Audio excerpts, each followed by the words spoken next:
ସମସ୍ତ ଚାଷୀ ଭାଇମାନଙ୍କୁ ପୁଣି ଥରେ ଆମ ଗାଁ ଚାଷୀ ୟୁଟ୍ୟୁବ୍ ଚ୍ୟାନେଲ୍କୁ ସ୍ୱାଗତ। ଆଉ ବର୍ତ୍ତମାନ ବର୍ଷା ସମୟ ହେଇଗଲା ଆଉ ଏବେ ଯେନ୍ ପନିପରିବା ଚାଷଟା କରାଯାଇଛି ସେ ପନିପରିବାରେ ମୁଖ୍ୟତଃ ଗୋଟେ ସମସ୍ୟା ଦେଖାବାକୁ ମିଳିଥିସି, ଯେନ୍ଟାକି ଯେତେ ବି ଶାଗ ଜାତୀୟ ଫସଲ ହେଇଥିବା ସେ ପତ୍ର ଗୁଡ଼ାକ କଣା କରିଦେଉଥିବେ କିମ୍ବା ଫଲ୍କେ ବି କଣା କରିଦେଉଥିବେ। ବାଇଗନ୍କେ ଯଦି ଆମେ ଚାଷଟା କରିଥିବା ବାଇଗନ୍କେ କଣା କରିଦେଉଥିବେ। ଏଭଳି ଭାବେ ଯଦି କ୍ଷତି କରୁଛେ ଆପଣଙ୍କ ଚାଷକେ ଯେନ୍ କୀଟଟା ଆସୁନ୍ ସେ କୀଟକେ କେନ୍ତା ଦମନ କର୍ମା।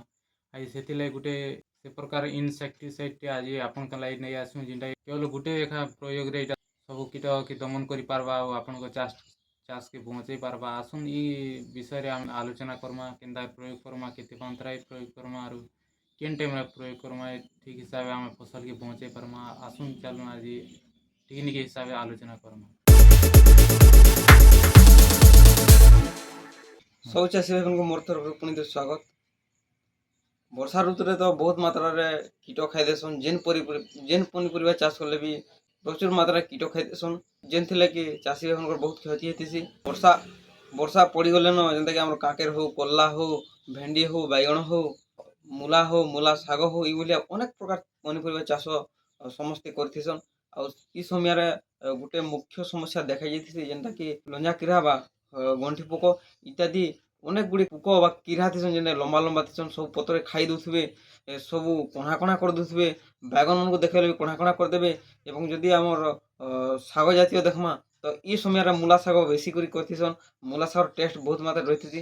ସେ ଶାଗ ସବୁ ପତ୍ରରେ ଖାଇ ଦେଉଥିବେ, ତାର ମଝି ଅଂଶ ଖାଲି ରଖିଥିବେ, କିନ୍ତୁ ସବୁ ସବୁଜ ପତ୍ର ସବୁ ଖାଇ ଦେଉଥିବେ।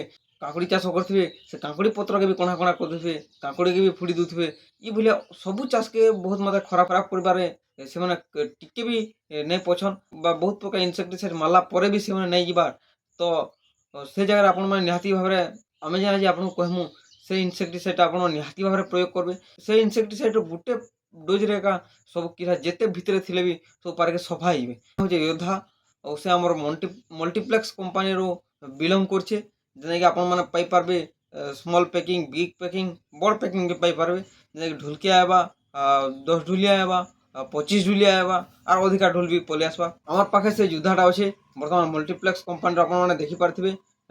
ତାର ପ୍ୟାକିଂ ସାଇଜ୍ କେନ୍ତା ରହୁଛେ ଦେଖୁନ୍। 15 ଲିଟର ଢୋଲରେ 10 ଗ୍ରାମ ଦେଇକିରି ଆମେ ତାକେ ସ୍ପ୍ରେ କରିପାରମା।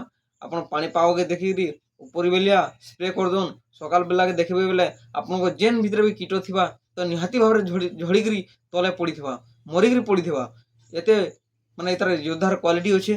ଯେତେ ବି ଭିତରେ କୀଟ ତା ଥଉ ସକାଳ ପାକେ ନିହାତି ଭାବରେ ସେ ମରିକିରି ପଡ଼ିଥିବା। ଆଉ ଜାଣିଥିବେ ଇତାର ଭିତରେ ଗୋଟେ ଚାମଚ ରହିସି, ଯେନ୍ଟାକି 5 ଗ୍ରାମ ଚାମଚ ରହିବା, 10 ଗ୍ରାମ ଚାମଚ ରହିବା। ଯଦି 5 ଗ୍ରାମର ଚାମଚ ଥିବା ତ 2 ଚାମଚ ଦେବେ, 10 ଗ୍ରାମର ଯଦି ଚାମଚ ଥିବା ତ ତା ଚାମଚ ଦେବେ। ଏଭଳିଆ ଦେଇକିରି ଆପଣମାନେ ସ୍ପ୍ରେ କରିବେ। ଆପଣଙ୍କ ଲଞ୍ଜା କିରା, ଆପଣ ଯେ ଖାଉଥିବା ପତରକେ ଖାଉଥିବା କିରା, ଯେକୌଣସି କିରା ବି ଥିବା, ଯେତେ ଭିତରେ ବି ଥିବା ତ ଏକ ଥରେ ସଫା ହେଇଯିବା। ଶାଗ ଜାତୀୟ ପନିପରିବା ହଉ, ଆପଣଙ୍କ ଲହ ଜାତୀୟ ପନିପରିବା ହଉ, ଏବଂ ଆପଣଙ୍କ ଗଛ ଜାତୀୟ ପନିପରିବା ହଉ, ବାଇଗଣ, ଟମାଟୋ, ଯେକୌଣସି ପନିପରିବା ଯଦି ଇ ଲଞ୍ଜା କିରାଟା ଯଦି ଲାଗୁଛନ୍ ତ ଯୋଦ୍ଧାକେ ମାରିକିରି ଆପଣ 100% ରେଜଲ୍ଟ ପାଇପାରବେ। ମୁଖ୍ୟତଃ ଏଇଟା ବର୍ଷା ଦିନରେ ଏଇ କୀଟଟା ଆମର ଚାଷକୁ ବହୁତ ମାତ୍ରାରେ କ୍ଷତି କରିଥିସନ୍। ଆଉ ସଠିକ୍ ହିସାବରେ ଯଦି ଆମ କୀଟର ମୁକାବିଲା କରବାର୍ ଲାଗି ହେଲେ ଆପଣ ଏଇଟା ବ୍ୟବହାର କରୁନ୍, ନିଶ୍ଚିତ ଭାବେ ଆପଣ ଲାଭବାନ ହେବେ ଆଉ ଆପଣଙ୍କ ଚାଷକେ ବଞ୍ଚେଇ ପାରବେ।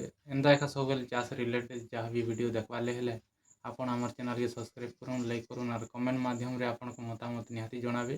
ଧନ୍ୟବାଦ।